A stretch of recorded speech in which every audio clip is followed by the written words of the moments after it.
والله دوما قايمة شو دوما قايمة عندك ترى دوما قايمة أنجح عادية. بله.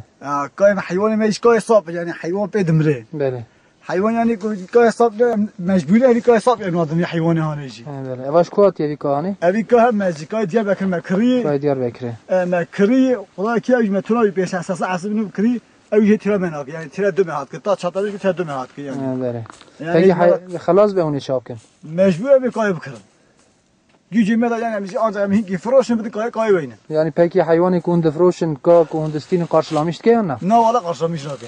حيوان ترجم ضل حيوان تلناك. حيوان بشي أنا جوته حيوان بشي. حيوان آفز يعني سوزدان حساب مدة مليار ونيفي جوته إزاي. بله. أنا جوته يدن شخص حسب إنه فره. بله. أقوى كتي يعني كم بي حيوان كتي. كارن هرنا حيوان جي. كارن هرنا حيوان. بيجي حيوان تيه؟ حيوان. كم هاد حيوان هذا؟ إيش بيجي حشيس حيوان جبارة ضيق. بله. يعني أقوى كوي ما ناخذ حيوان ضعيف موي يعني حيوان هني ناخذ تدرجنا عندي. كوي ناخذ.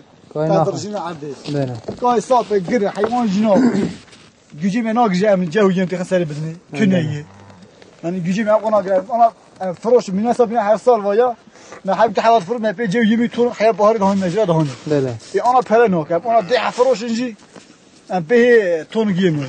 بله. بيك مش دولة تشد خازن برا يتكليج ورا شبكن. والله دولة تشد خازن ما خير أخو دي بابي أخو. جو كسبت جو يم بدي ما بدي تخسر كل أنا بدي حيوان أما بدي بحر أوي. بله. بس غير دايتش كبير لا مش ناخ. خدای عالی کار به انشالله. خدای جوار راضی به. زفزر گشمی شوی خدای عالی کار به انشالله.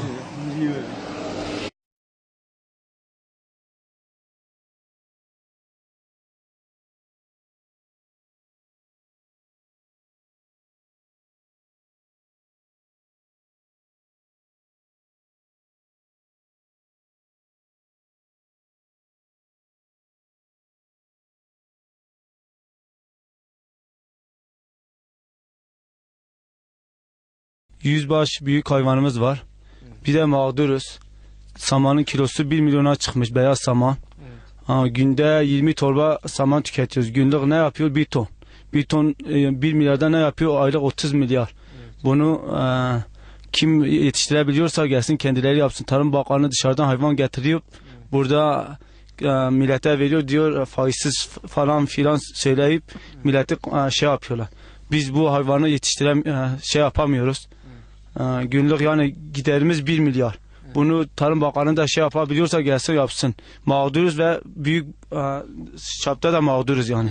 Getirmiş toprak mahsullerinde arpa satıyor. Arpayı peşin satıyor ama paramız olsa biz kendimiz alıyoruz 700 bin liradan. Arpanın tonu ne kadar? Normalde onları sattığı 700 milyon ama paramız olmadığı için nerede alacağız onu?